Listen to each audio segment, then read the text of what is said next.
Atlan gan chi wel te kat Johan. Ach tu ik ewch kanach tu da arti. Jo dat utuch de tank. Ja hóoch'i jineiyí ja da is.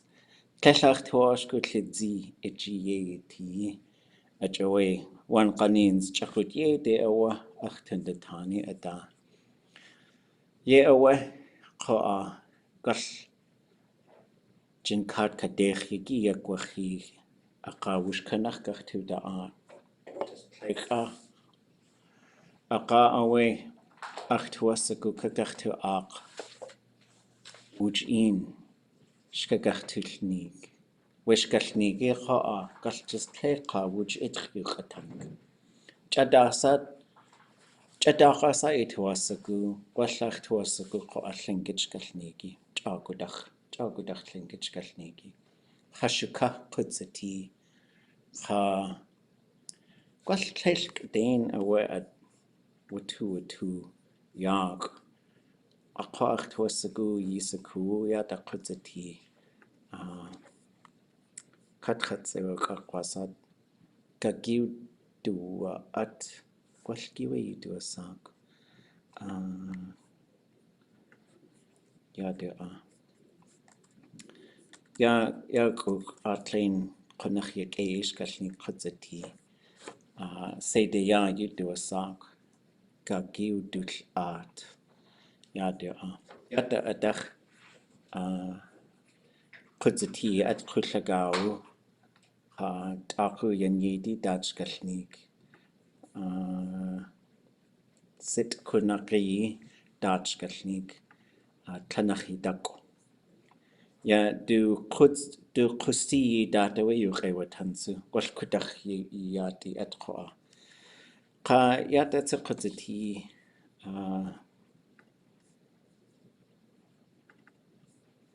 atain gallnig e kutzati yata kachtsu. Ja hashuka. Ja du qakko. Tanka qaqachguk natslane doktuk kakeuti huts ayakut qati shawat kats sit ka kakhana anushi ye tliagu guski kwan tushugush galni qa yatetsu qati gwalli satin yel skalniki atlein qudzati qa ide kakwateshi ya kakwa aq qa taqa yach skalnik klein qudzati je uski achtuasaku uski qa wujitri qatang ye aweka gachtu aq des qanach aqa hóoch'i jineiyí ya khana qa dech yegi khana a iti sandechak ye in wuchin yuchagach tutla art a data we ya achtuas a good linkage to yiltu yesu kutan tash achtuas go jiwunaki a jawe a dat yuchagach tutla art was a dat yechagach tune gans chishach eti sa achi ya yegi we X'éig shukat a datu tuchtatan yuch achwatan Palmini, Taco Bell, Kentucky Fried Chicken, Stereo North, Pyramid Beans, atlein at ayat teshyake wutiqa on cook McDonald's, on cook Subway. Ya awa gwall chakut at suqustian. Ya chakut yede ayakutzati ya yedat. Ganal chish. Ja, gleich qaq enach wuchin yuchagach tutla at ya khana gwall kagach tunik qa perfective dot yuchagach tutla at ganal chish. Okay, recap. What was I talking about?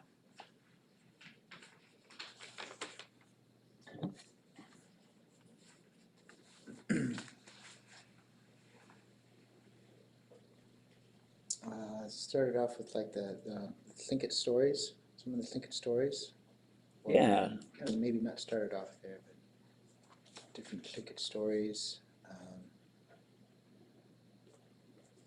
Some of the books and stories that are within it. Yeah, so About 20 sentences or 20 oh, lines or 20, I don't know, something. 20 sentences, that's Sentences. correct. So you'll do a 20-sentence version of any Tlingit story that you want. It should be some pre-existing story.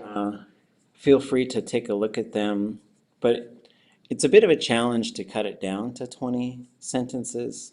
So there's also another one, which I guess maybe we haven't looked at this one a whole lot. But then what I'll do, and I know I said I was going to do this before, but I didn't. There's a current project where there's a group of us, and it actually takes usually a group to do this. So I'm happy to help you all. Like if you pick a story and you say, could you help me develop a 20-sentence version of this? I'm happy to help with that. Because we've got these ones which are, they're illustrated. They're probably going to be archived. It was a really fun project. It'll be there. There's some typos and errors in here. But the idea was to have like an illustrated thing and then have all the Tlingit here. And it's all in Tlingit with the illustrations. Then at the end, there's the translation. So it's not like we're withholding the translations, but we want people to be like, you gotta go to the back of the book to get that. Just to privilege the Tlingit language texts with illustrations. And so this project is actually being re-envisioned as a partnership between Gold Belt Heritage Foundation and Tlingit Haida, and we're hiring Indigenous illustrators, so this is a non-Indigenous illustrator. And then they're going to illustrate books, and so we are taking stories like this. So here's Raven and Fogwoman. And if you look at Raven and Fogwoman, actually I don't think that one's even in here. Okay. Well, if you look at, here's a story called The Orphan. And so if I looked in InDesign, I could tell you how many sentences, how many lines there are. Well, there's quite a few. It's probably 120 lines or something like that. So we cut it down to 20, I think. And so this one does exist. And so I can give you the 20-sentence version of this one. I can give you the 20-sentence version of Talk. And if you want to sort of try your own 20-sentence version of one, I think it'd be great. And so memorized is great, but if you have to read off your notes, that's no problem. So we're just going to share a 20-sentence story with each other. And so there's lots of them. There's lots and lots of Tlingit stories. So don't think that whenever we do any sort of project in here, just have fun. I don't want it to be tough. I don't want it to be stressful. Don't think of it as like the greatest performance of your life or the most high pressure situation. Like we're just gonna have fun. We're not gonna record it. We're not gonna share it with people. It's just gonna happen between us. And it's just a chance to share some things. And then to take a look at what it's like to tell a story in Tlingit. Because someone came here one time, did a training. And while they did the training, they kind of issued this challenge to us. And they said, are there any children who could tell stories in your language? And someone said yes. And I don't think that was accurate. I don't think we have. I think we're getting there. We're getting there. I don't think I've seen a child who has said, okay, tell me a story. I don't think we have one yet. But we have adults who can. And so that's where I want to sort of issue a friendly, it's a friendly challenge, but I will say, okay, so there's this verb. So I was yakdat kechat butian, chen katak shuahikan, chasatin, ka, achantu akut, nachawit yet, keka ka chusati, ye yachwaka, ikwadek. Okay, what did I just say? Chalk away. Let's see. Warrior? Did you say warrior? Yeah. Question talk shot. Question talk shuhi. Question caught talk shuhi.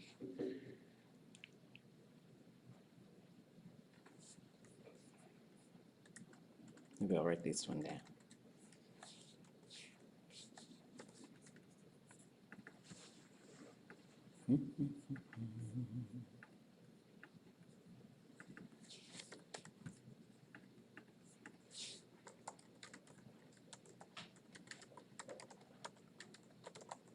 Question talk shuhi. Yakudat. Ye khatbutin.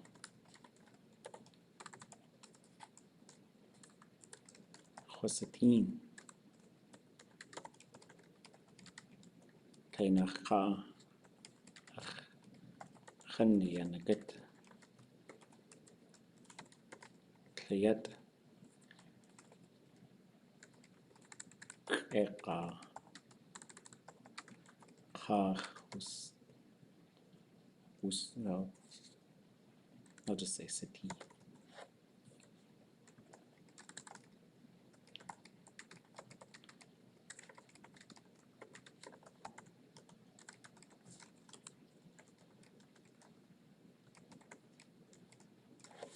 Okay, there's the story.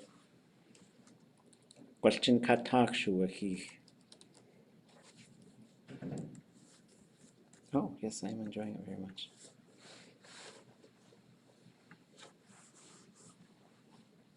What do you guys see in there? Question katak shuahi. Maybe 10 years. Yes. And what's the verb doing?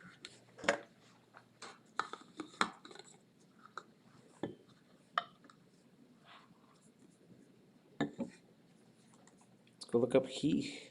See what's going on here.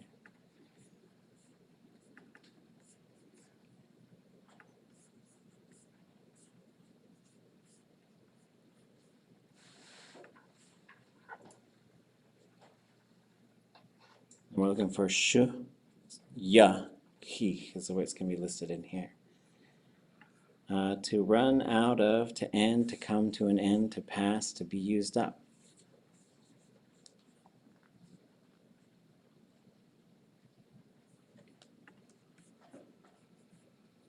Now, how does that change our understanding of that part? Shuhi, jin katak shuhi.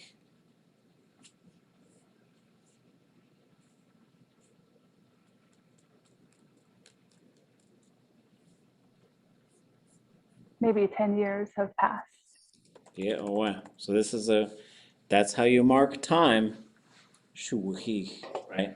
So like in terms of telling your own stories, in terms of interpreting stories, doing like so much of it. There's a lot of talking that's telling stories. And they're not all like giant stories like here's the origin of my clan. But it's just like, whoa, remember 3 years ago I saw this person? Yeah, I went to Skagway yesterday to do a presentation. I had to reminisce about when I lived there and dealt with some political fiascos. And I was telling a bunch of stories about what it was like doing that. Yakdat kechat butiyin.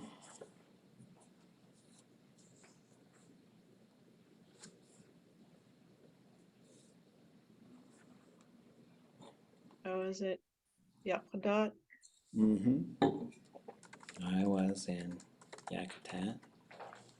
And so Yakdat is the name for this. It says it's a location marker in this case.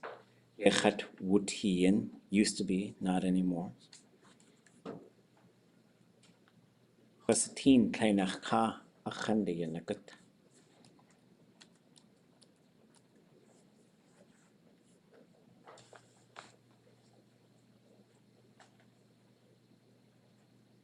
I saw two people. Was it two people? No.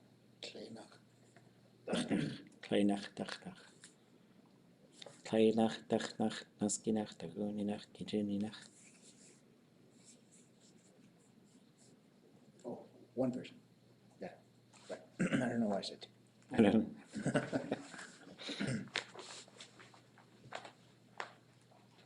Akhandi yanakat.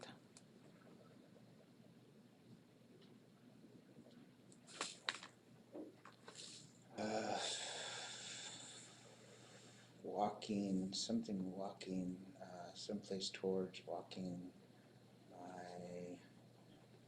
In my direction. Yeah, one. So the khan is how you go near someone. Because that's how you say it. Going to see them, going towards them, going to visit them. You're just going to get khanni. Khiyat.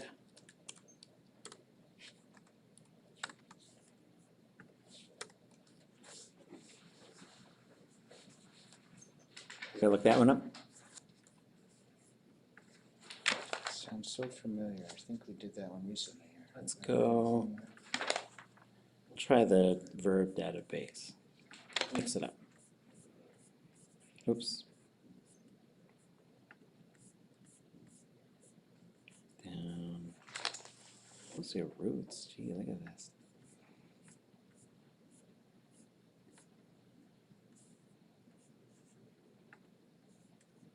There it is.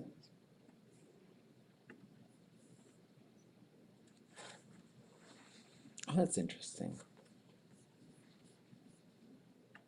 I don't think I agree with I don't really agree with the way that's listed here. Okay, back to the verb dictionary. No problem.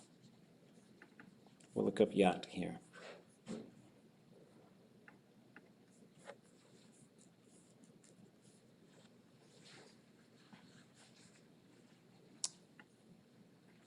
Okay, well, I guess it's just not listed here either. Okay, fine.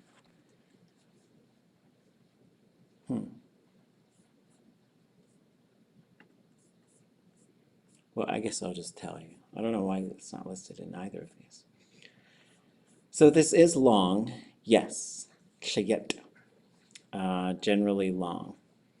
I would say this one is generally long and this one is generally tall, or for a person to be big, especially tall. I don't know why it's not marked that way. But if I said x'éig about a person, I would say they are tall. Oops. X'éig.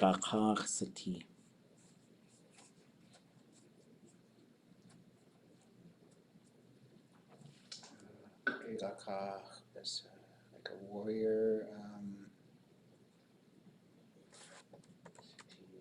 Yes.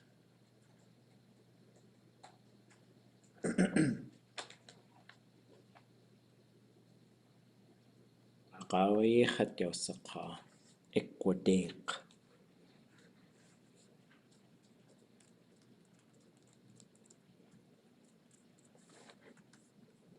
Do you know what the aqa'awi does in storytelling especially? Is that the and then? Yep.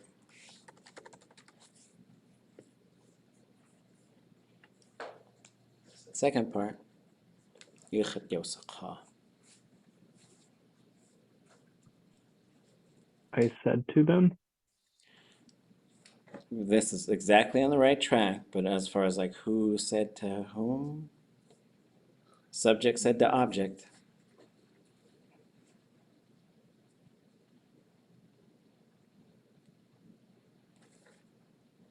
You said to me, or I said I. Yes, because I am the object right there. So, like thinking of this verb, well, let's get to ikwade, and then I'll show you how to move this verb around.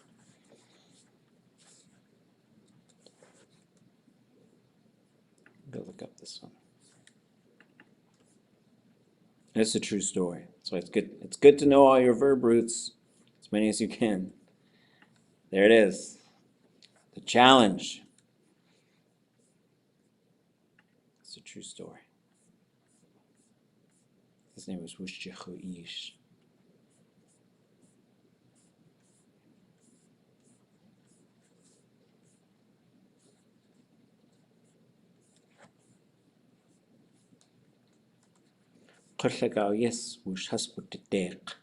They challenged each other to a fight. So, then he said to me, where'd it go?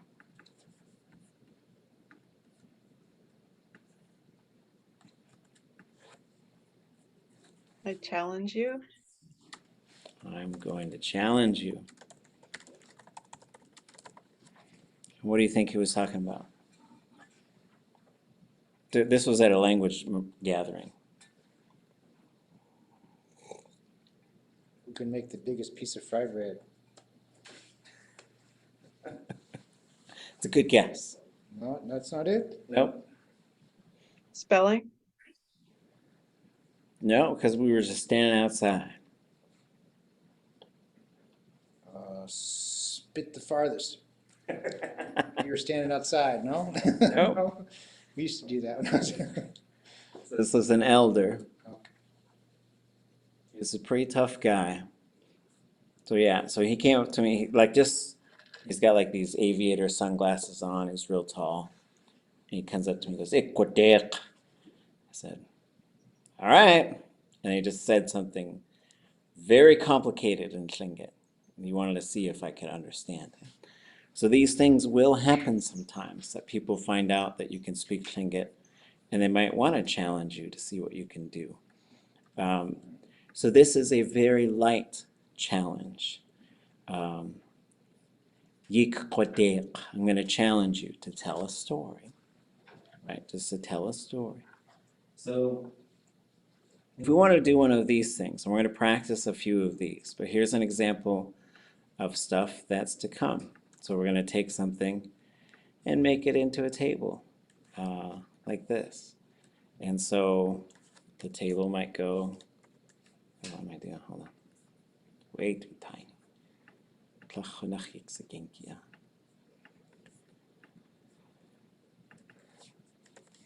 Okay, so we got Yechat Yausaka. We'll just fill this all the way down. And then we'll say, what we're looking for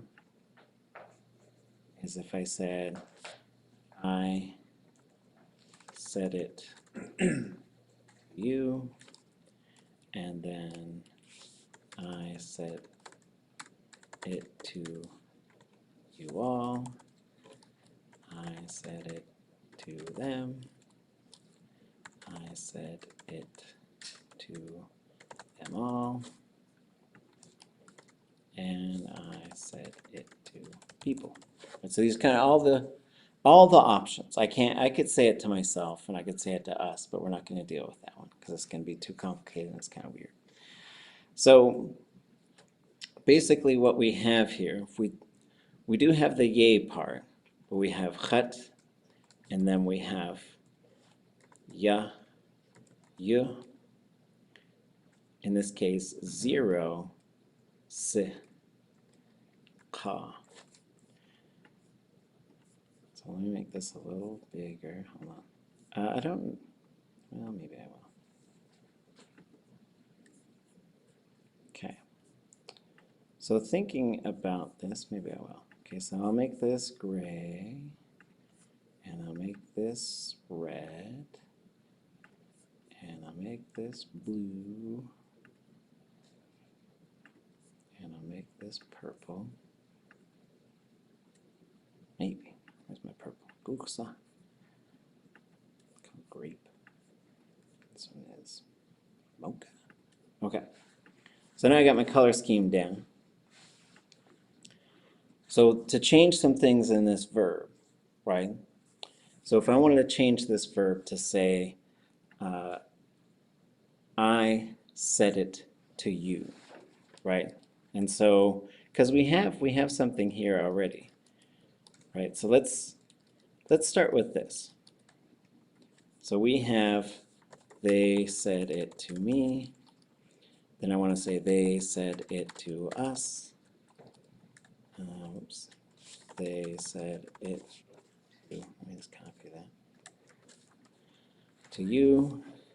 And then I'll say to y'all. And then I need to have a few more on here. Just fill this. Then we're going to say to them, and then them all, and then, oops, blah, okay, there, to people. So if we're gonna keep the subject third person all the way through here, right? But now we want to start changing the object. So the y is already built in there. And so if you can show me what to change, this is our agreement. You show me what to change, and then I'll see if anyone wants to take a, and then see if anyone wants to take a guess at how it's going to be put together over here. And I'll tell you this, because you have ya right there, Yausakha is not going to change the whole way down. Okay? So when we start with the object, it's a lot easier. It's just a lot more straightforward. So if they said it to me, what would I need to change to have they said it to us?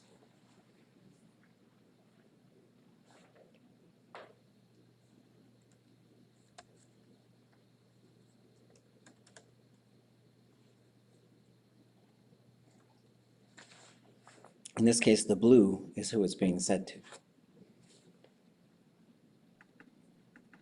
So what would that change to? Oh, So how would I say it? Yeha yausaka. Yeah, well. So if I want to say they said it to you, now it's going to change.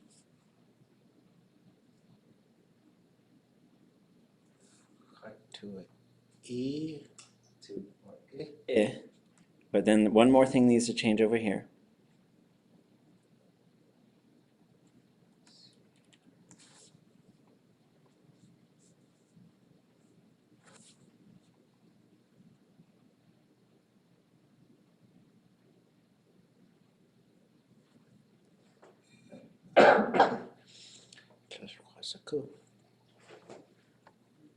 That changes to a hyphen.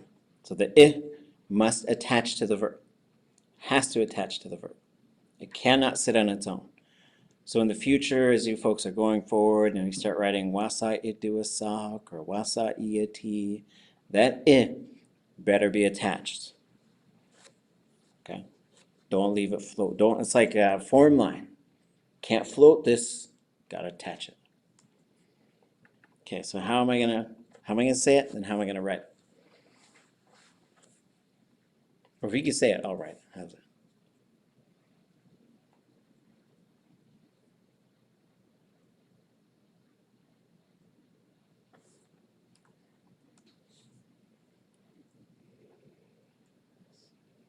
Ye yausaka. Yeah. Oh. Yeah. So that I must attach. What about they said it to y'all?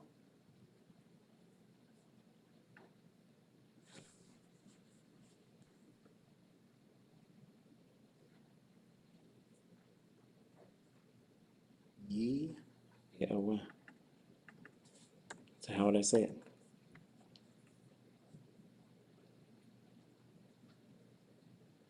Ye Yausaka.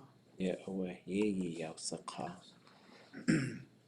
They said it to them.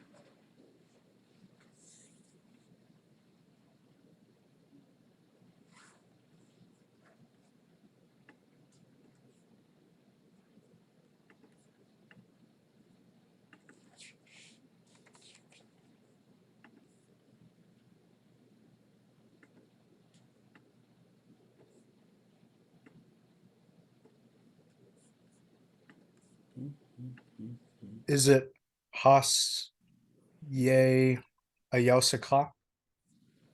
That's a, well, you're getting close to the next one, but this is a singular them. So that we don't need hus yet. Ye Yausaka or ye let's see. So just that would be 0 then, wouldn't it? Or, Well, this would be 0, but you cannot have this and this be 0. So because this one is 0, it triggers this one to change to its alternate form. then? It's the and then Yaus it must attach. This one also must attach. So ye Yausaka. yausaka. And so we're going to talk about this hus. So the hus is always outside of the other object pronouns. Always. But it's on the inside of things like K and yay and ya. Okay? So yay will come first. So for this one, we can copy and paste, and then we need to add one thing.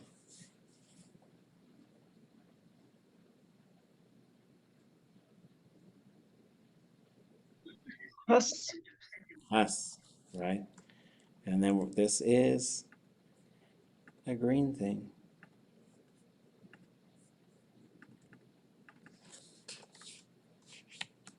Yehasayausaka. There is an alternate form of this where there's an optional contraction. Anybody know what it is?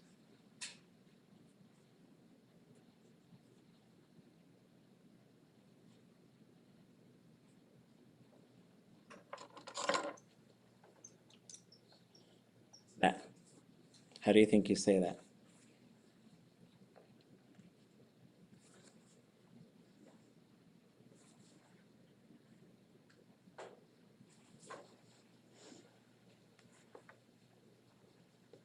Just as it is there? Mm-hmm. Yeah, so Yesayausaka. Yesayausaka. Yesayausaka. So So if something ends with a vowel before it, the hus can contract to the letter S. You will see that. High fluency speakers, they will do that pretty regularly. Like you would predict them to, you would expect them to kind of do that. Now, they set it to people. There is two options for people as an object. But before I tell you, I know someone who once saw these young men wearing their hats. They had baseball caps on, and they're wearing them backwards, and they're going like this.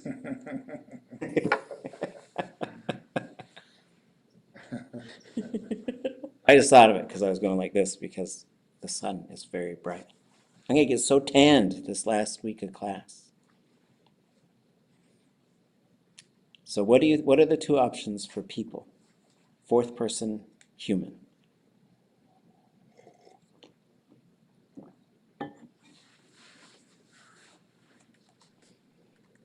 Ku or ka. Yeah, so your two options are ku. Oops, let me make these blue. Why is that just red? Okay. So you have ku, which is attached, or you have ka, which is not attached. So here's how it works. It's going to be ku unless there's already a ku on the verb, or there's a ku version of that verb that has to do with weather. So you can say wasakuyati, and you can be referring to people, but I don't think anybody would interpret it that way. Any person you ask, wasakuati or wasakuyati, they'll say audagan. I think they would always talk about the weather. So if you want to say, how are the people? Wasakayati.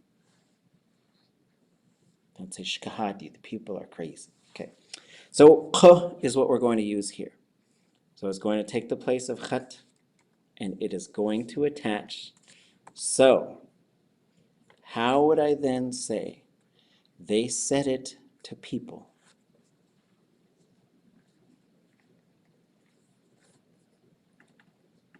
I guess this says it, but I'm going to take it out of there. So I don't think it's technically in there.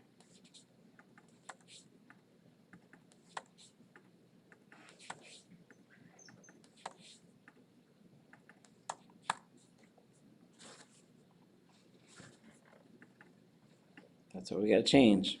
So if we change khat to k, what do you think we got?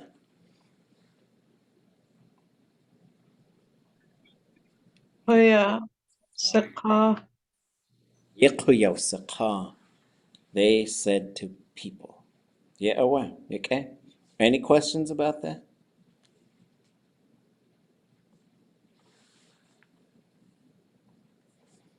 Okay. So I'm going to move this one up, and I'm going to move this one up. Okay. So now this, the way it's currently structured, it says they said to me, but if I wanted to say I said to them, how do I need to change it?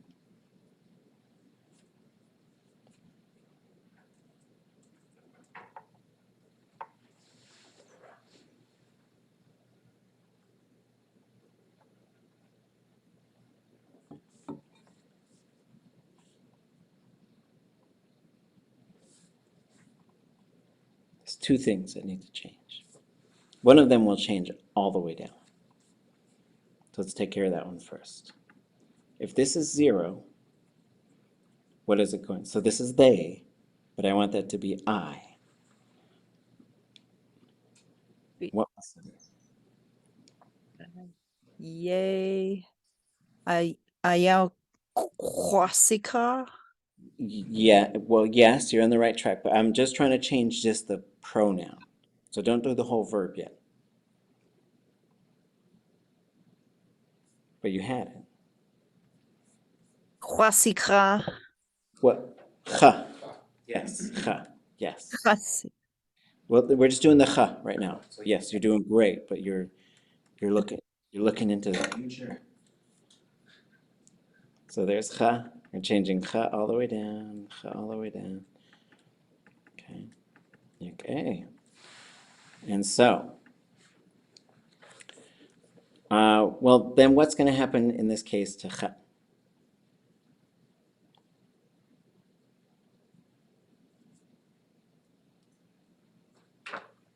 0. 0. Okay, now we're ready. And zeros, it doesn't matter. It's attached, but it's nothing. Okay. So now here we go. We gotta get rid of this. And what's gonna happen here? You could do it with a single letter. Right where the cursor is. Underline X. That's it. Now I'm going to change this all the way down. So that one, and we're going to change the chat in all these. But we're going to just fill this in. So we've got the verb. Okay.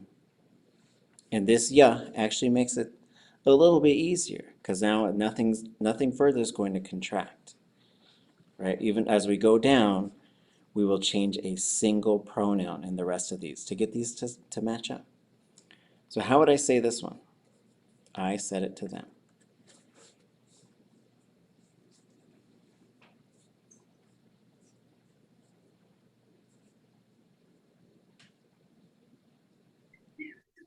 Yay.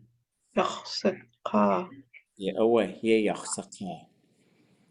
What if I said it to them all?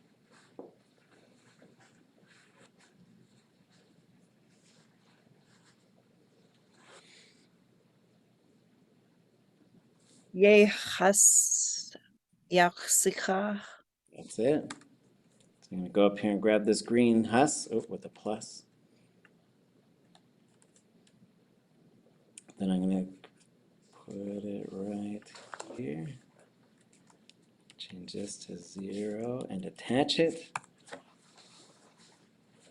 Oops, I changed the wrong one.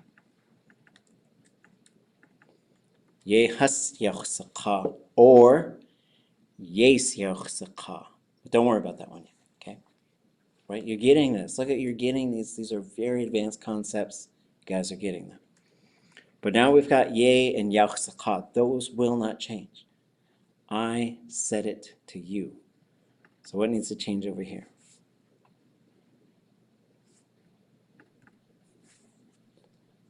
Eh. And then what happens to it? Yaxsaka. Yeah, so it must attach ye yaxsaka. So I'm telling some story, then I said this to you. Then you said this to me, right? then we fought. No, I'm just kidding. Okay. Ye hóoch'i, right?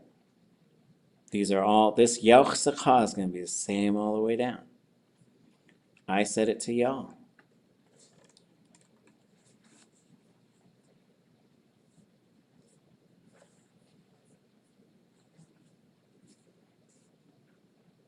Yeah. Ye. Yeah, what's that going to sound like? Jineiyí. Kayaaní. Well, if I said it, oops, I gotta get the it out of it. I said to them, I said to them all, I said to you, I said to y'all, I said to people.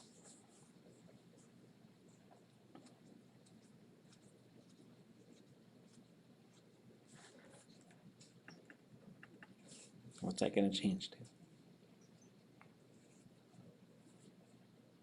Ko or ka? It's gonna be k, and it's gonna attach. So it's gonna look like this. And it's gonna sound like what?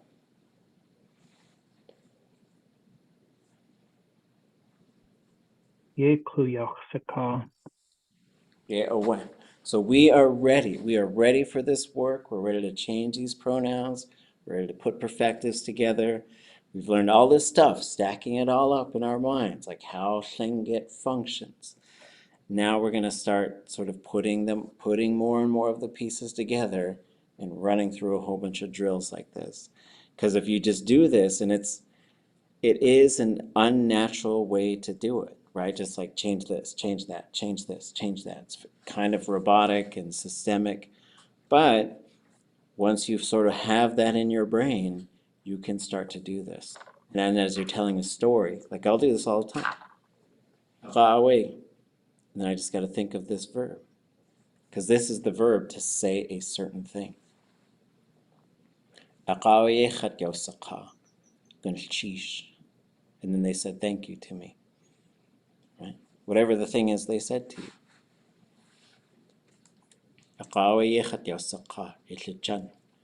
And they said to me, you stink.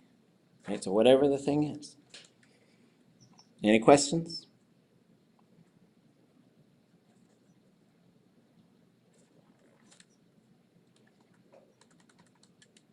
Can we do this for a couple of months before we write stories? We're gonna have to step into the time warp, and then yeah, we'll just go to another planet, and we'll just like drill and kill for months at a time.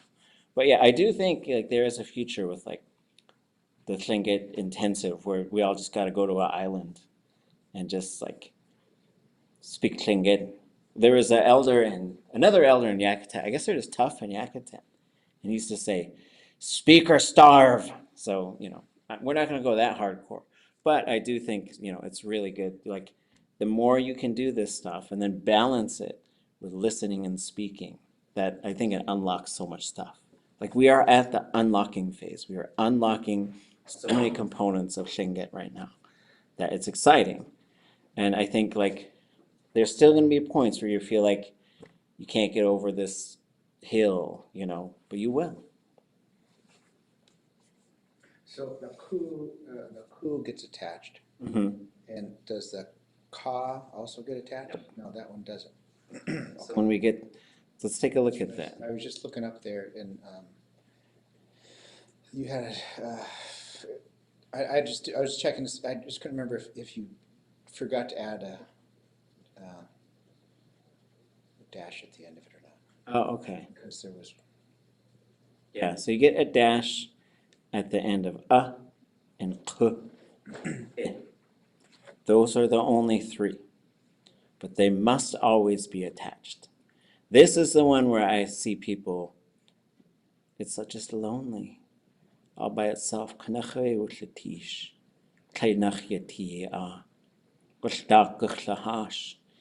it's just going to float out to sea. So you got to keep that the I, on the verb. And why is that? Why is that one pops up next to it, then the other ones just don't? It's a great question. And then the other ones as well. I mean, it's a great question. Is it? It's not like you're putting a space there in the speaking of it, right? Like that actually saying that sound. There's not a space, or there is a space, or there's not a space in the way that you say it, right? I mean, it just still is just. Yeah, okay, so let's take a look. So if we look at this thing, wusanech. Anybody know what that is saying? Anybody recognize that verb? Well, it'd actually be, as a third person verb, you'd say it like this. Ausanech.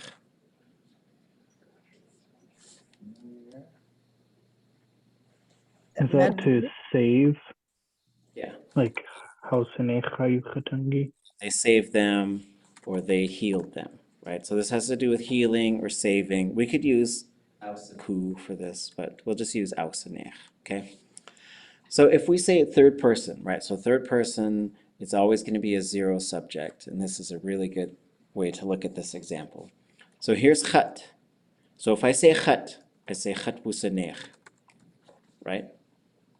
So that wusanech, this is what it looks like uncontracted. It is contracted right here, okay?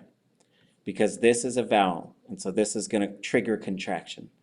So a vowel, even a vowel that's not attached, is going to trigger contraction, right? But then if we say ha, what happens? Anybody know? It's the title of a book we've all read cover to cover.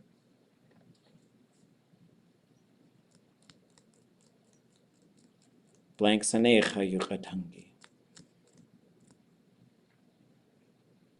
How the W gets added. Well, the w gets contracted to a single W, right?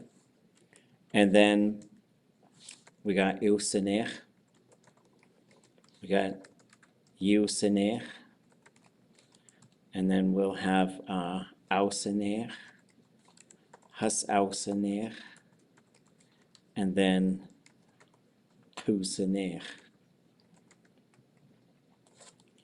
It's going to go like this, actually. So this is what this verb would look like if we just ran that same sort of drill through, right?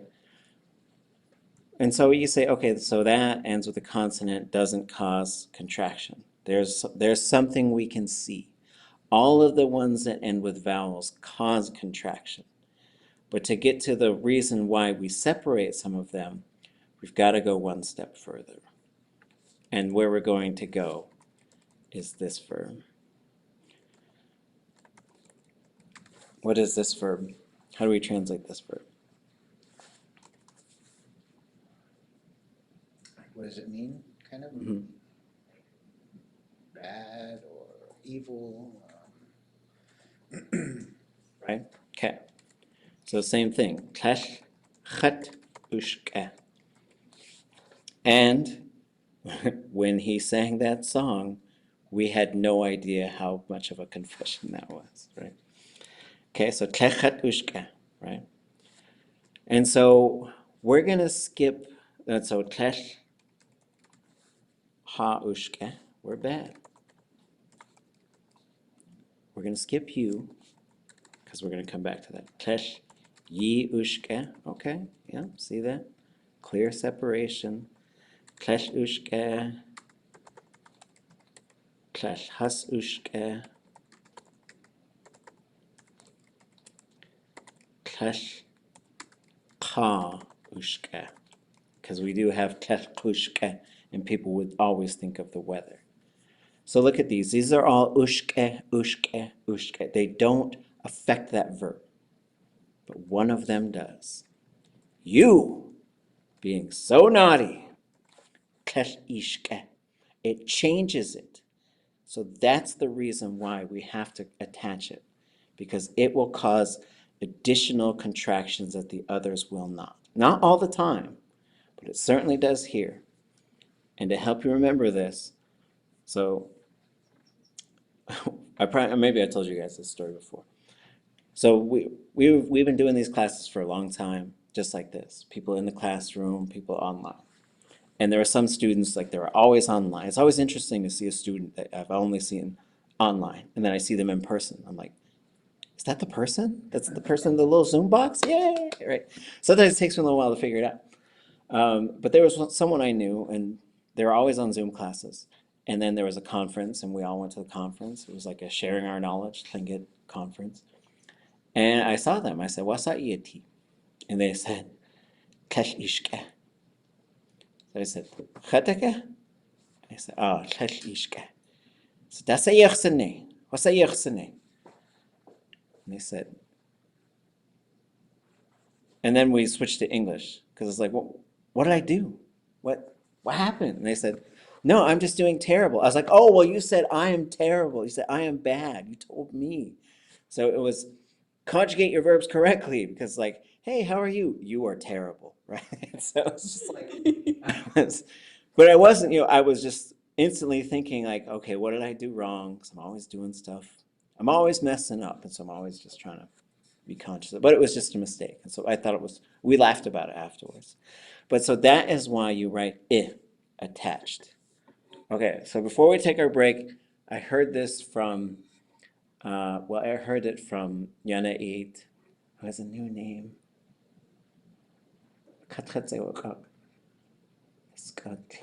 No, I'm forgetting the first part. Who heard it from Satuk? Okay, after you answer this question, we can take our break.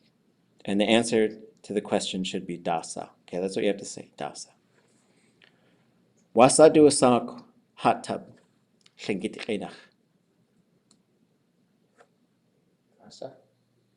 Jacuzzi. Oh my God. There you go. It's been done. I heard that at the Yahoo, and it was wonderful. And what was even better is they told someone else, and then the person they told spent like 15 minutes looking up verbs. It's like, I can't find it. Jacuzzi. Okay, there you go. Ka'ish achukyuk atunk. So come back at 10 till. Okay, and before we take our break, just come back in 6 minutes. Yeah, I'll put this joke in the chat. Okay, so for the next 35 minutes, we're gonna be taking big steps here. So as far as there's kind of a component we haven't talked about a whole lot, and that's stem variation. So when we talk about stem variation, we're simply saying, what is the vowel going to be in the verb root? Is it going to be short and high, long and high, or long and low? And those are your three options. So forget about short and low. So short high, long, low. Those are your three options. So in order to start sort of thinking about stem variation, I would say the first thing you need to know is there are 5 different types of stems. And the stem will always be marked in the verb theme. So by verb theme, if we look down below, we see verb themes. This is how we write a verb these days. It's different than they were written in the verb dictionary. There is a day when the entire verb dictionary will be migrated into a new dictionary. I got to converse with Constance Nash and Gillian Story in 2007, in the spring of 2007. And I just said, can I update your dictionary? Can I use all the stuff that's in it? And they gave me my favorite answer ever, which was, it's your language, do whatever you want with it. We were just trying to help, that's exactly how you're supposed to answer. That's not how everybody would answer that question. But this is how we write them now. So the first thing to remember is if you see it marked high in the theme, it will always stay high. It will not go low. That's all you need to remember, is if you see a high tone mark in there, it will always be high, okay? The name for those is called either glottalized or ejective. It doesn't matter if you remember those terms or not. If you really want to get into like the weeds of grammar and linguistics of Tlingit, you can think about it. An ejective means it ends with an apostrophe. So to get to that final sound, the vowel just generally, as far as in a verb, wants to stay high. Glottalized means at some point it was, well, in tanta tlingit, which is nobody speaks it anymore, a long high vowel actually had a glottal mark in it. So instead of saying heen as a long high vowel, tanta speakers would have said something like hi'in. So it would have a glottal stop in the middle instead of having a high tone. There was no tone in Tonga's tanta tlingit. So because some of those carry over, those ones will stay high. Okay? So just remember that. Okay? So if it's marked high, it stays high. The other thing to keep in mind is there's two general categories, open and closed. And we've talked about open and closed before. When we put a suffix onto a noun, it matters if it's open or closed. Open ends with a vowel, closed ends with a consonant. With open stems, some of them do have this little letter H on there. And we call that fading, but all you have to remember is in repetitive forms, it will stay low. That's it. That's all that marks. Everything else is the same. It's just saying when you have a habitual or you have a repetitive imperfective, it's going to stay low. That's all it means. Okay. Again, coming back to some of these concepts, like we say, the default mode of the classifiers, -I, -D, and then you could change it. The default mode of a verb stem is long and low. Just think of that. Just think of that. I don't know. And we're going to talk about how to predict what the stem will be. It's a combination of three things. The stem type, which is marked right here. The conjugation prefix, which will be 0, na, ga, or qa. And the verb mode, which will be perfective, future, habitual, those types of things. So we're going to start with the perfective, and then we're going to go to the future. But we'll see how far we get. Okay. The last thing is if there's this little X at the end, those are maybe your favorite stems because they just never change. It's khan every time. You don't have to guess. You don't have to guess. You don't have to predict. You don't have to do anything. You just keep the one short and high every time. So for here, this is what we would call just a regular open. This one we would call an open fading. This one we'd call just a regular closed. This one we'd call a closed glottalized, or we could just say stays high. This one we would call a closed ejective, which also just means it stays high. Right? So these two have different names, but they do the exact same thing. So all is when we expect them to go low, they stay high. And then this one down here, khan, is invariable. It will never change. It shouldn't. Okay, questions about any of that?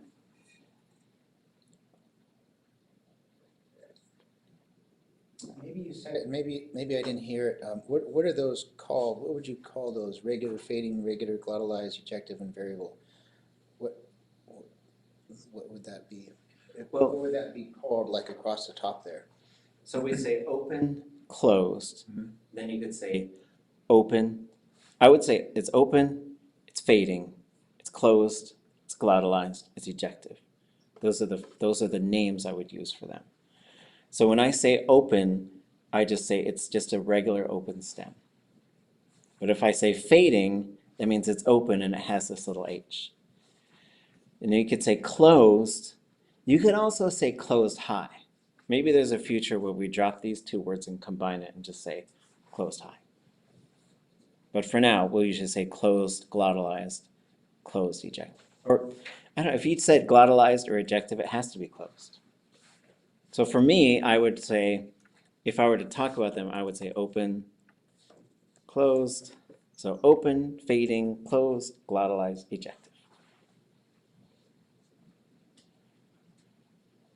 So those are like the subcategories almost then of open and closed. Yes. But I would say, coming back to this concept of a default, if I said open stem, I would always think of it as just like this. But I would say fading if I needed to note that it was fading. If I said a closed stem, I would always think of it just like this. But then I say, oh, but it's glottalized or ejected. That means it's got to stay high. That's how I would recommend referring to them. So as you talk to each other, like, because it does matter. Like, when I was really starting to pick up a lot of because my Tlingit was a very slow and steady growth, and then all of a sudden it just took off, right? It just took off. And I think it was because I was teaching it full time. I needed to figure out a whole bunch of stuff. So 2011 was probably a major takeoff point for me. And not coincidentally, I had a baby that I was determined to speak to only in Tlingit. So I had to figure out a bunch of stuff because I was like, what am I going to say to this baby? And so, but there was a friend, and as we were sort of like, his name is Zeus James Crippen, he was helping me figure out a whole bunch of stuff with Tlingit grammar that like the existing things weren't sort of I just couldn't get them in my brain with the stuff that the Dowenhowers have created that are wonderful, and the stuff that Carrie Eggleston and Jeff Lear had created, which are wonderful, but didn't seem to translate into like what I needed to hear in order to understand the concept. And so as we sort of would talk to each other in Tlingit, we'd say, oh yeah, what is the verb for that? And we'd look it up and say, okay, that's na conjugation, and it's a closed stem. We would just note those things to each other so that we would commit them to memory, then we would know how to use that verb. So as you look at a verb theme, you'll reach a point where you say, okay, this is zero classifier, it's open, and it's na. I could use that verb in any way I want to now. Like you will get to that point. And when you get to that point, now you're gobbling up verbs. You're just going to gobble them up. You're just going to get hoggish with the verbs and just gobble them all up. Other thoughts or questions? It makes sense once you see it in action too, I think. Okay, well, let's see what happens. So the perfective is a really good place to look at stem variation. Okay, and we have talked about this a little bit. So here's how it works. For a positive perfective, every open stem that's zero conjugation is long and high. Every na, ga, and qa conjugation is long and low. That's just how it goes. Every time.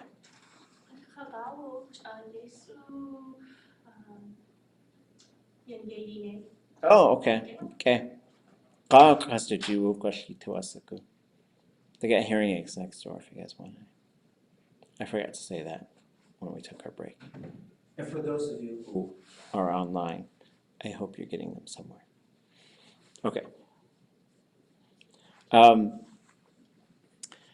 So in this case, for a perfective, fading doesn't matter. It doesn't affect it at all. Every single open stem that's zero, long and high, closed, long and low. And we'll see this in examples, because you'll say hóoch'i, you'll say hóoch'i, but you'll say hóoch'i, right? And this is the kind of thing, it's like one of the last steps in terms of like putting all the pieces together. So we sort of hold this one back until towards the end, because like it's a lot just to figure out how to do a prefix, how to do this, how to do that. For closed, here's the rule. Zeros are short and high.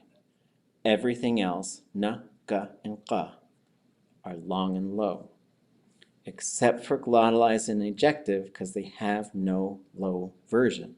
So they will be low or long and high. Okay? And so we'll see this as we start running through examples. We'll look at the theme. We will be able to predict what the verb will be in the perfective.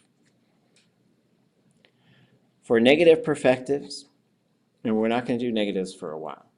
It'll probably be next year by the time we're doing negatives. But you can look at this stuff, and if you want to smash through a whole bunch of this stuff over the summer, go ahead. And then we might have some workshops. We might have some other things. I'll let you folks know if anything comes up. A negative perfective for zero is short and high. everything else long and low. So we go, I didn't eat it. I didn't sleep. Okay?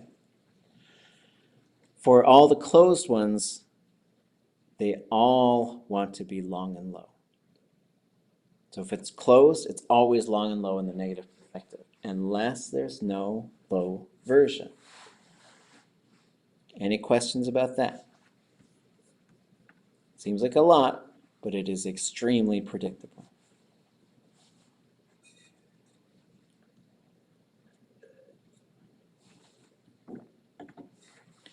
The future is the easiest when it comes to stem variation, I think.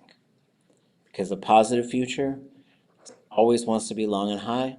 A negative future always wants to be long and low. That's it. Doesn't matter. Conjugation class doesn't matter. All of them. But for the future negative, if it's marked high, it will not go low.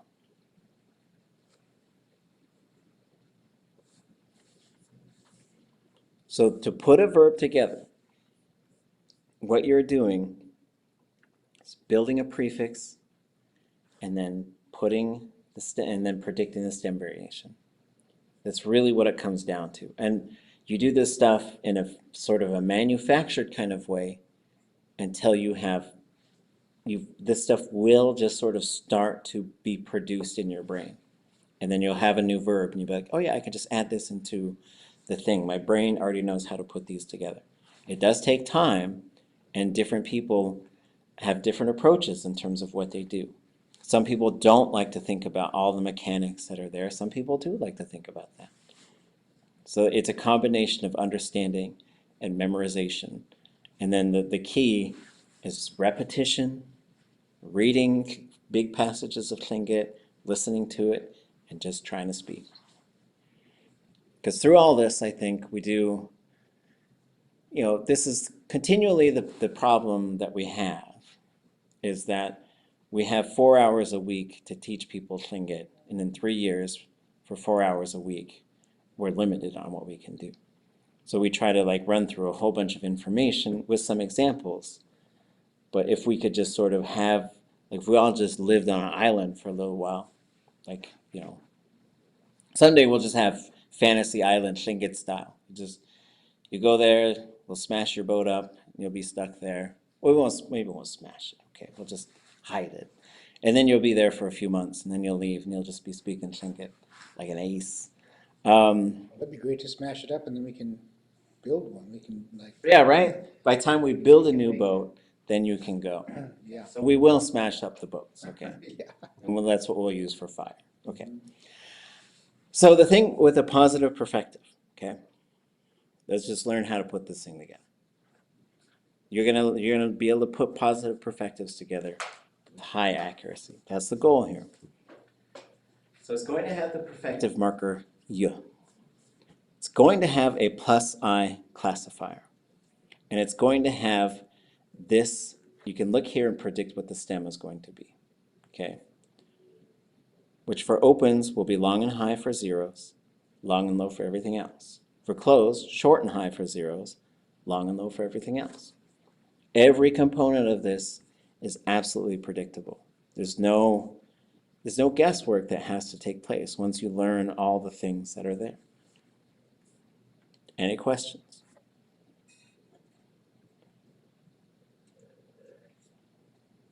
Here's your classifier choices. You don't get to, there's no options. It has to be ya, has to be di, has to be tle, gle, si, zi, shi, j. Like once you know the classifier in the perfective, it must be the plus I version. So when you put it all together, these are your possibilities for your prefix. And so these tables, they already exist for you, right? So they are here. I'll upload every part of this slideshow that we go through will be uploaded to our class page in terms of where we're at. There's also a chapter that's already up there that has all of this stuff in there. And when you first start looking at this stuff, it might seem extremely confusing. But look at this, there's the zero classifier and everything else. That's just Such a common rule for Tlingit, is there's zero and everything else. So if you look at here, you've got Hua, Watua, Yi or Iya, Yi, Wu or Uwa, Awa, and Wadua. So you do, but look at everything to the right of that. The only thing that changes is the single consonant in the classifier. Chwade, chwase, chwadze, chwashe, chwade, chwashe, chwadje. Watude, watuse, watudze, watutle, watudle, watushe, watuje. Yide, yise, yidze, yishe, yidle, yishe, yidje. Yide, yise, yidze, yishe, yidle, yishe, yije. Wude, wusi, wudze, wudle, wudle, wushi, wudje. Aude, ause, audze, ausle, audle, ausche, auche. These ones are highlighted in red because if you're from Teslin, those are the ones that will change to an M. Amde, amse, amze, amshe, amdle, amshe, amje. For the fourth person, now the fourth person is interesting because the fourth person as a subject, de, has a special set of rules that it comes with. This is what it is. A zero classifier must be minus D. All others must be plus D. It has to go z, dl, j. Non-negotiable, has to happen. Overrides any other rules that are there and it just sort of brings us on. Fourth person's like, I bring my own set of rules to the game. Any questions about this? It's a lot. It's very abstract.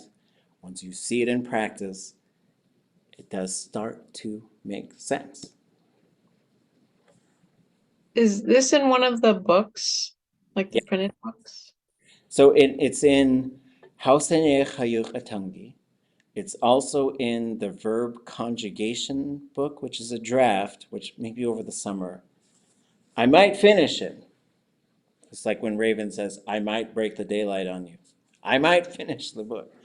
The idea was to have the verb components game, the components handbook, and then to combine that with the verb conjugation book.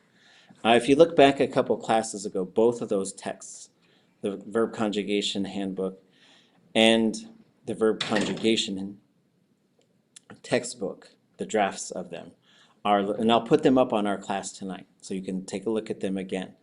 And I'll also put up there, James Crippen has a verbal structure handbook, but I extracted some of the pages so that you could take a look at this. This is actually every single perfective prefix combination. It's just extremely condensed into a coded sort of way to look at it. But to crack the code here, what we have is a capital C is a consonant. Because that's what he's trying to show you here, is this is chwa, but it could be chwase, chwadze, chwashe, chwadle, chwashe, chwadje. Right? It's saying you can change that consonant. And when we start looking at it like that, it begins to unlock the patterns. But all of us are going to have our different sort of pace of learning when it comes to this stuff. But you do have this here so you can look it up, right? You can look it up with this. And so I'll put this up there as well. So you can have it carried around as you're sort of mastering what the perfective is. Keep looking at this chart because then you'll start to see chwa good, watua good, yi good, yi good. Well, yi'at, sorry, it's a bad example. I'll use cha. Chwa cha, watua cha, iya cha, yi cha, wadua cha, uwa cha, wa'awa cha. Sorry. The third person, the 3-on-3, is not really in this chart. So that's the one thing that's not there, is you don't see awa on there. We're going to look at this right now. So this capital CV, what this is showing you is saying if there's a thematic prefix that's where it goes. And this is a little bit advanced, but for example, to try, kahwaak, kautuaak, kiaak, kayiak, kauduaak, akawaak, right? So this is saying CV would be consonant vowel, so K and A, ka. So you can change the ka to ya to have succeed. So we have kahwaak, I tried. Yahwadlak, I succeeded. Kautuaak, we tried. Yautuadlak, we succeeded. Kiaak, you tried. Yiadlak, you succeeded. Kayiak, you all tried. Yayidlak, you all succeeded. Kauduaak, people tried. Yauduadlak, people succeeded. Akawaak, they tried it. Ayawadlak, they obtained it or they succeeded. It's a lot to take in, but you're all very, very smart. Kachiakuyitzige.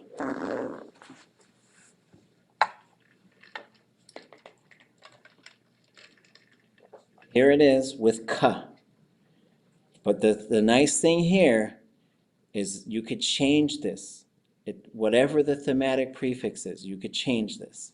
This could be kachwa, yachwa, kuchwa, shachwa, shuchwa, right? And it's saying, even though you're going to put something else on there, that second part will be the same, right? And so, again, highlighted in red shows you what would change to M for Teslan or Carcross speakers, right? So, but if we look here, same rule applies. Look at 0. Kahwa, kautua, kia, kayi, kawa, akawa, kaudua. If we look to the right of that, everything's the exact same except the consonant in the classifier. Kauchte, kauchtze, kauchtze, kauche, kauchtle, kauche, kauche.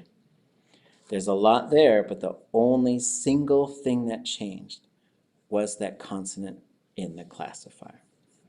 Same with here, here, here, all the way down.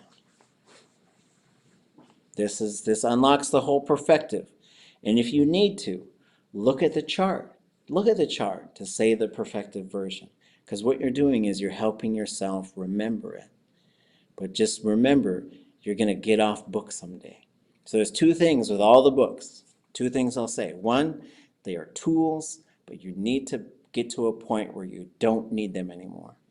Two, they will help you, but you have to work on naturalizing the sound of the Tlingit language that comes out of you. That does take time, but you need to know. The elders have told me you can't just have them sounding, they sound a little off when they only learn from the books. So that means you have to listen to a lot of Tlingit. Even if you don't understand what they're saying, you will start to get the rhythm of the language and you'll get the sound of the language. But don't stress out about sounding great right now. The only thing, be understandable. That's your only goal right now. So if you could say something and I'm like, oh, yeah, I know what you're saying. That's a huge, huge step. And that's the step you're taking right now. Then you'll have years to start to naturalize it. And it's totally fine, right? And just allow yourself to be someone who's growing in the language, right? Because we don't look at babies and be like, you didn't say that right, baby, right? We let the baby figure it out, right? So be born again, which sounds great, but that means you gotta allow yourself to grow into the language. You ready to try out some examples? Any questions or thoughts?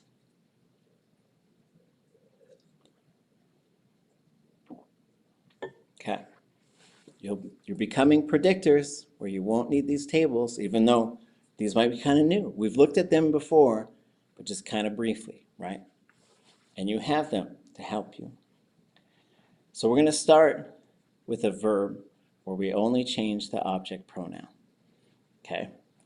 So when we look at this theme and we start to think about how to put a perfective together, there's an object, yes. There's an L classifier, okay. X'éig, all right. It's marked high. That means it won't go low. It's a zero conjugation verb. So what do you think it's going to look like? What will this stem be like in the perfective? Anybody know?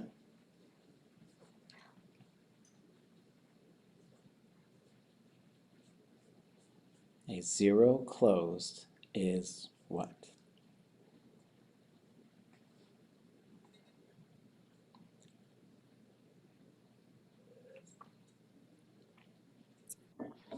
Let's go back up. Short and No, high. s- no Short, stem. short and high. It's right here. Okay? Zero, closed, short and high. When someone says chat with the chet, once you hear, oh, that's a zero conjugation verb. I know that now. I know the conjugation prefix of that verb. I can hear it.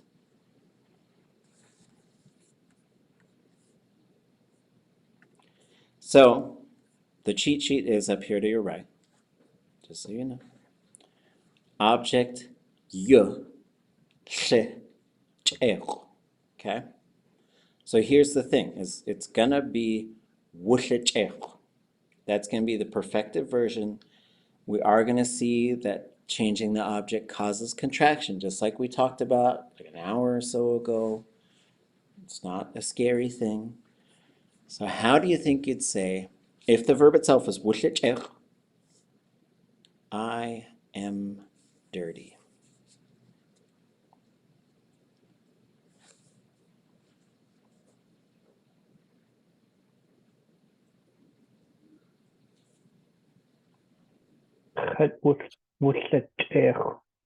Yeah,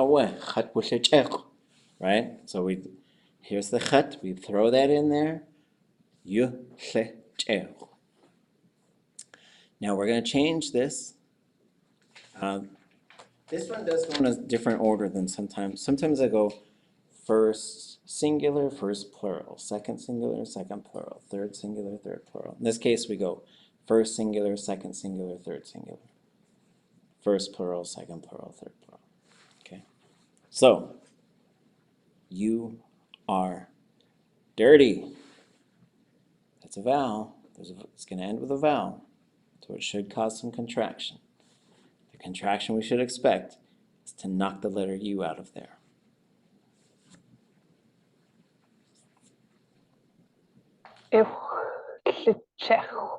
Iwche, yeah, iwche.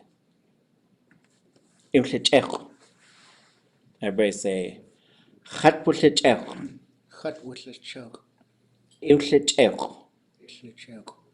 Chat wche. Chat with the choke. Iwche. It's the choke. Okay. They, singular they, are dirty.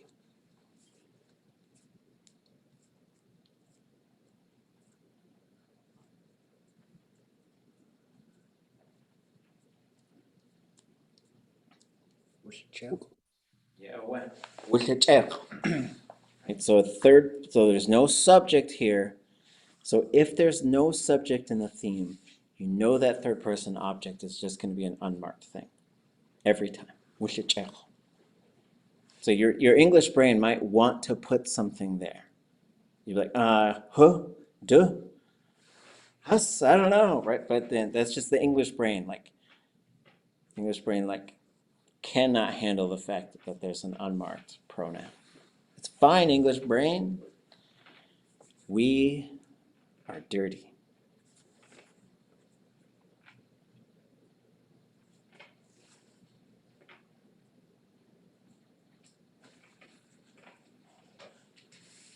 How to let check. Yeah, what? How should check? We went, khat would check. You should check. We should check.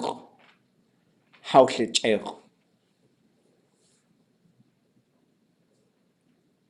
There's two of them if you were from Tesson or Carcross that would have the letter M. Which ones?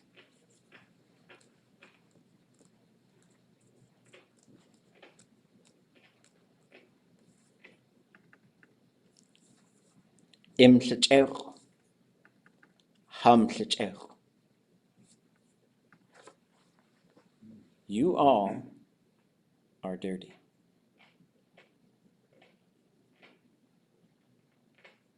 You X'éig.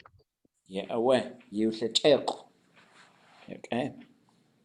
They all are dirty.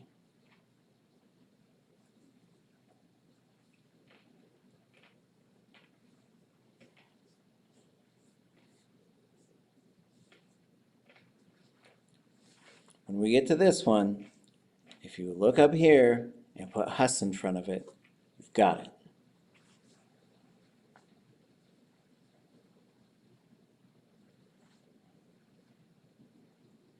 Half X'éig. Hus wush'éig. You gotta keep it well. Hus wush'éig. For this one, when we get to the people, there's no dirty weather verb, so we're gonna use q. People are dirty.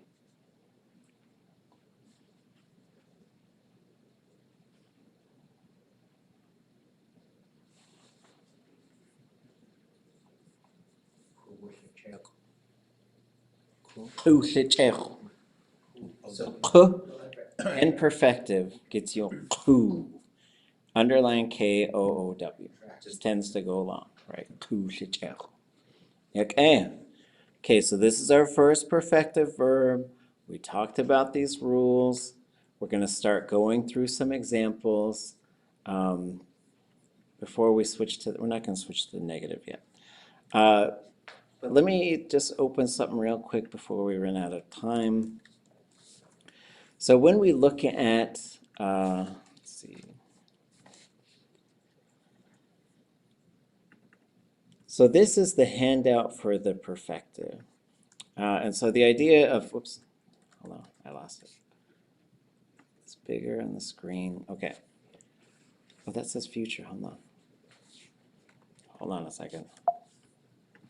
I opened the wrong one.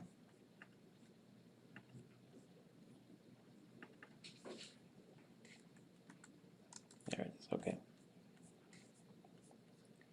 So next week, we will go through all the verbs that are in this document. So we looked at hóoch'i, but what we're actually going to do here is we're going to go through, so this chapter talks about the stem variation that we just talked about. It talks about the prefixes that are possible.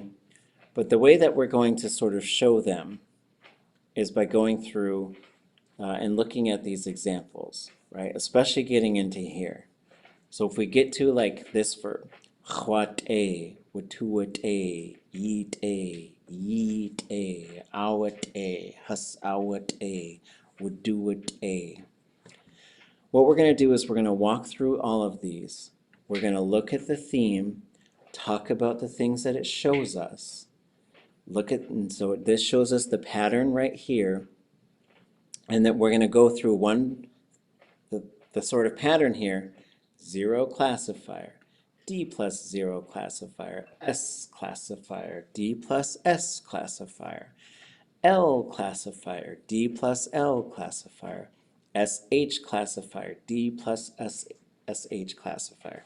This will show us all of the possible prefix combinations, all of them. And then we'll look at those verbs, we'll practice saying them, then we'll get to here, where we're going to have to fill it in ourselves. And we'll predict them, and then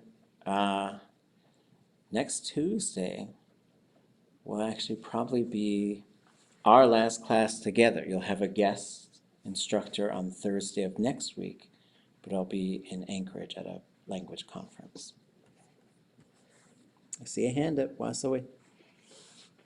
Yeah, I have just an observation or an experience.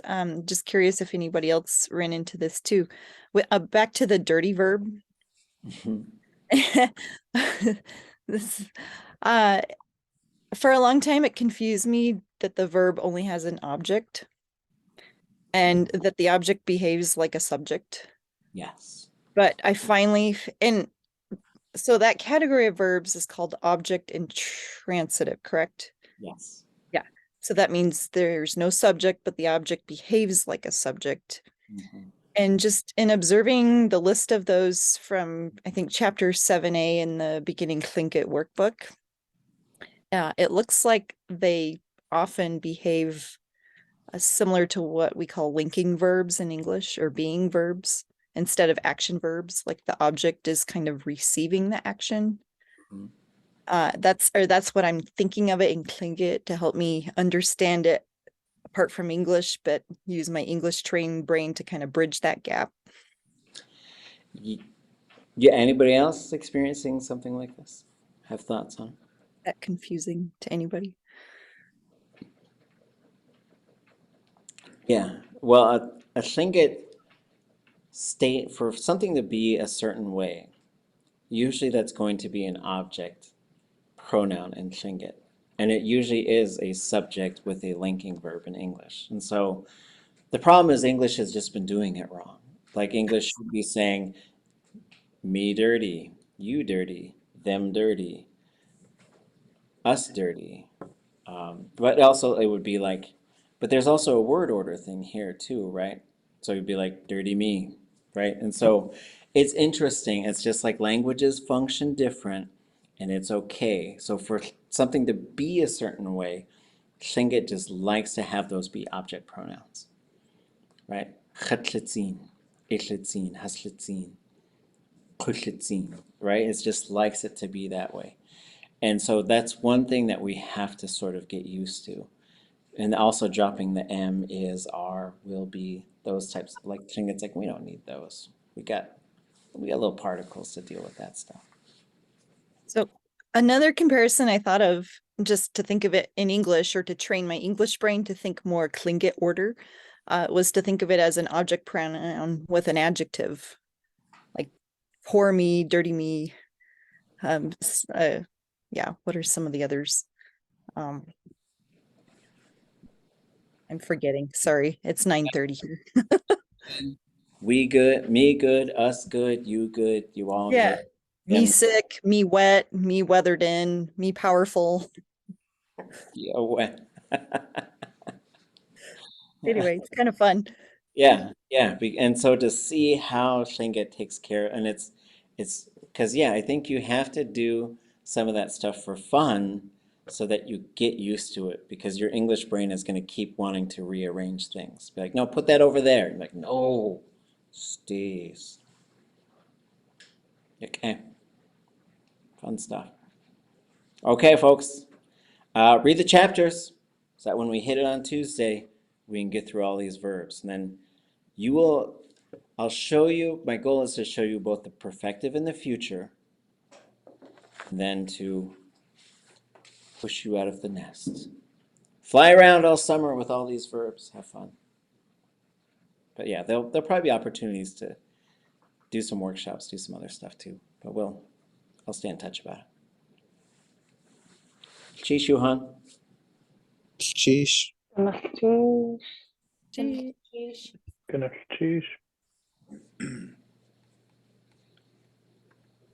Oh, geez. Oh, okay.